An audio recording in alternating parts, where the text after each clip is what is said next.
Hi, and welcome back to this little slice of heaven I like to call my shop.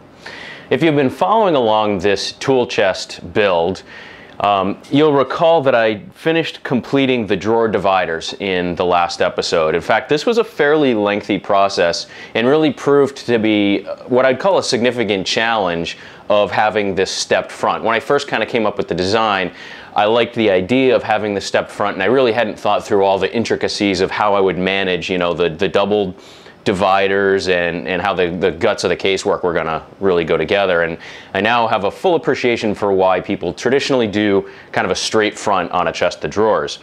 But this is gonna be a unique piece, and I kind of appreciate the challenges, and it's been a lot of fun so far.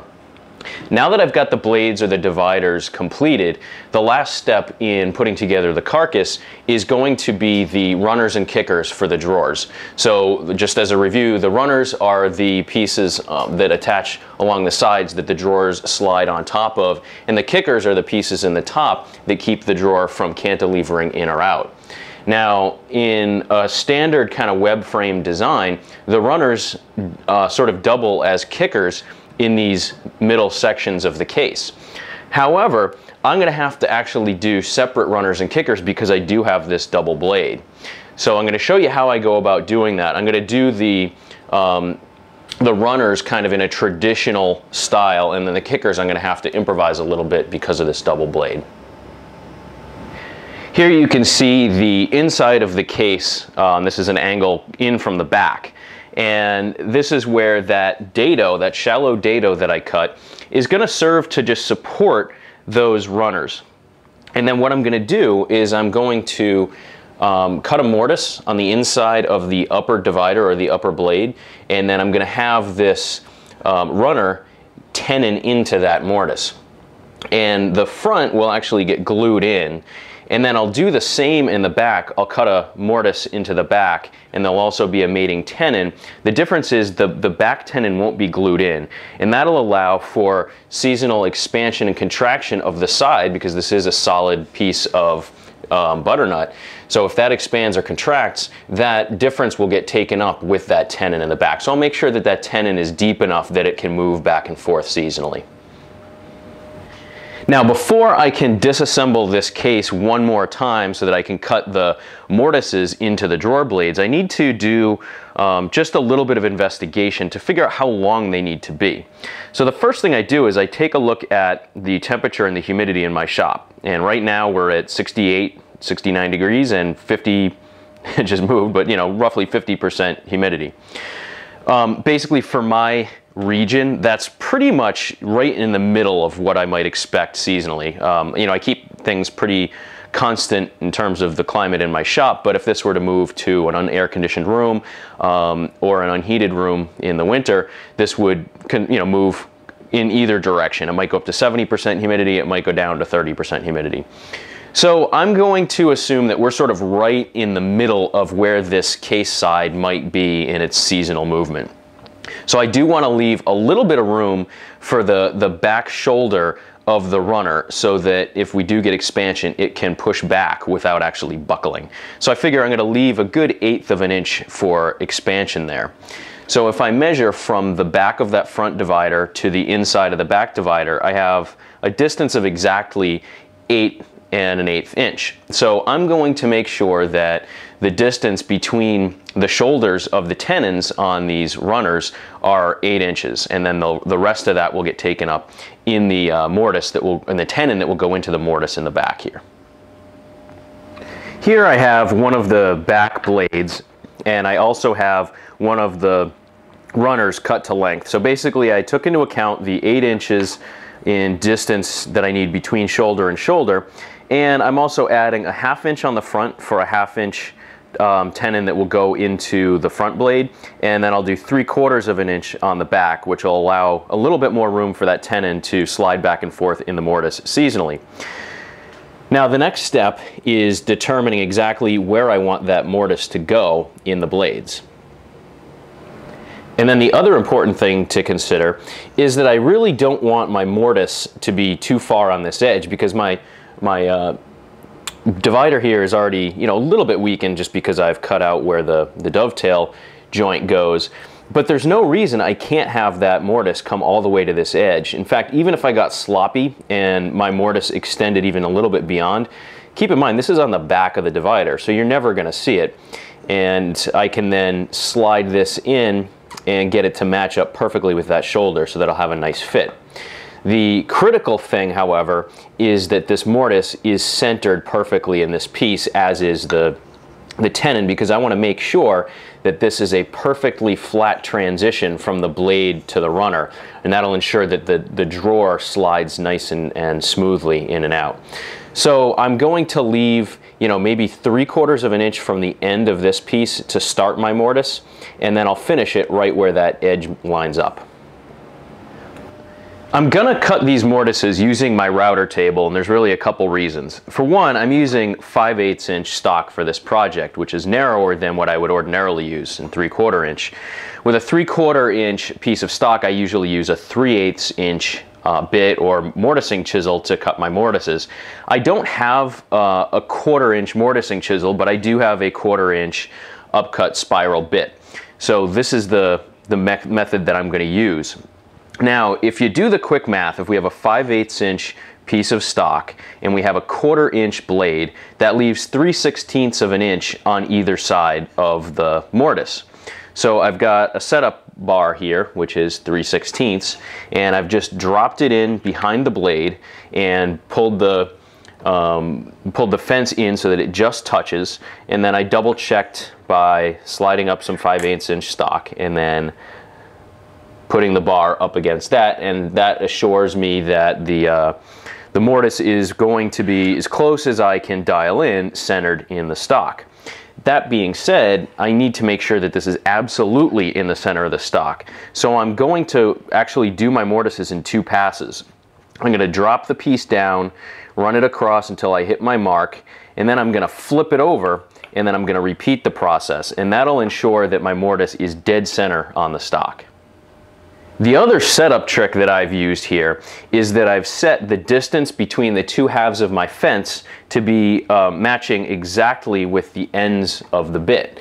And that means I'm gonna be able to use basically that white line to line up the marks that I made on my stock when I cut the mortises. So I'll be able to start it so that it matches the inside of that piece, and then I'll be able to slide it across and I'll know where to stop my cut. So I'm making sure that I've got my black line indicating that's the side the mortise is getting cut into. Again, resting this on the table and keeping my left hand a good distance away from that blade, getting my push pad ready, and I'm going to keep my right hand far away from that blade, and I'm going to make my cut and turn it around and make the same cut on the reverse side to make sure that it's centered.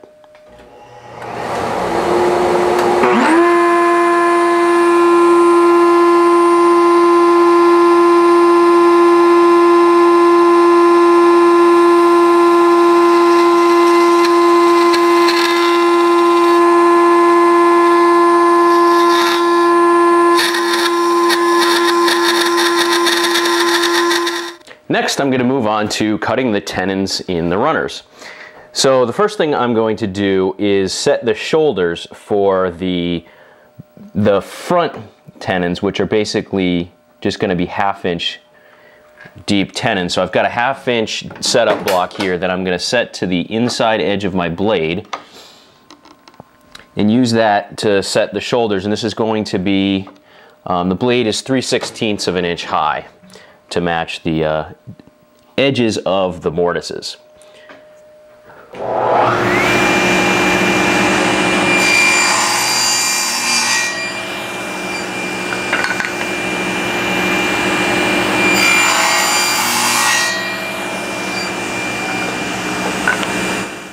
Next, I'm just going to bump my fence out another 1/4 of an inch, and then I'll be able to cut the shoulders for the 3/4 inch tenons on the other side of each runner. Now, to cut the cheeks of the tenons, I'm actually just going to use my tenon jig on the table saw, because there are 12 of these to cut, so this will make the process a little bit faster. So I'm going to start out and I'm going to cut the 1/2-inch tenons. So all I had to do was lay the piece of stock down on the table, and I just raised the blade up until it's just shy of that shoulder. I want to err on the side of being a little bit shy, otherwise I could really ruin the integrity of that shoulder. But before I jump in and actually start cutting my real stock, I also made a test piece. It's got a 1/2-inch shoulder already cut and a 3/4 inch shoulder already cut, so I can test both of those. And I did make 2 of these. So this gives me the opportunity to run a few test cuts to make sure I get this right before I go and cut the final pieces.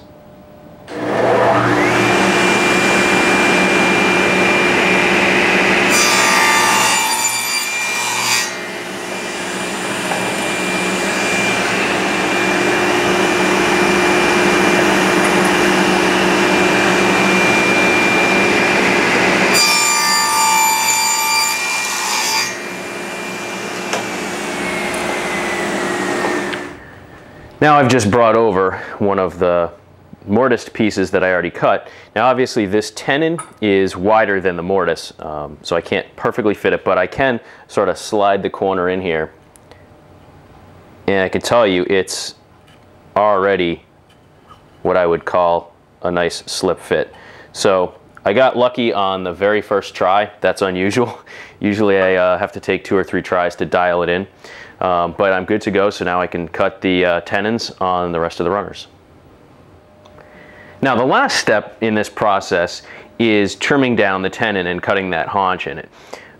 Basically the tenon right now is the entire width of the runner, and I need to trim it down.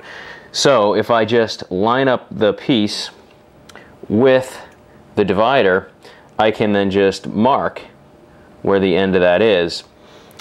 And then I can use my combo square to square that up, and then I'll just probably use a combination of my dovetail saw and maybe chisels, or even a carcass saw to waste out that piece.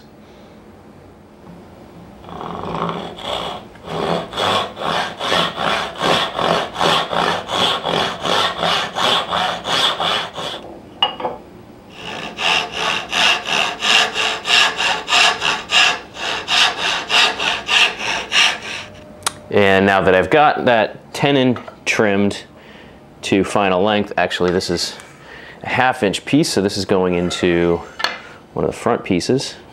I'll just slide that in. And the real test is that I'm completely flush on both the top and bottom. And that's really the critical piece, because that'll ensure that my drawer slides nicely and doesn't get caught up on that transition. I've gone and reinstalled my front dividers after getting all of my fits all mastered, and now all I have to do is just tuck that tenon into the mortise and then just drop it into that dado, and I have a really nice fit there. Now again, this is only going to get glued at the very front, and that'll allow for, you know, any movement in the side here won't affect the runner, because it'll be free to slide inside that dado. Then I just install my blade into the back, and with any luck I'll be able to get that to fit into those mortises.